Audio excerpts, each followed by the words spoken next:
So today, these guys are trying to unplug a culvert. This culvert goes from right in here by the big rock, way across this road, way back over that way by a park. So these guys think one telephone pole is going to be good enough to go a football field to unplug a culvert. I don't think this is going to work. It might. And if it doesn't work, they might have to blow up the whole highway to get it to unplug.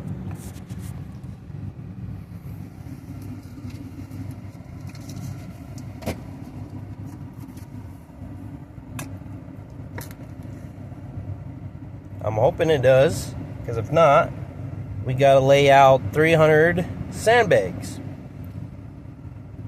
If anybody out there has a better way of unplugging a culvert full of sticks and brush and tree limbs and leaves and trash, I would like to hear what you think and what ideas you have to unplug a culvert that's over a football field long.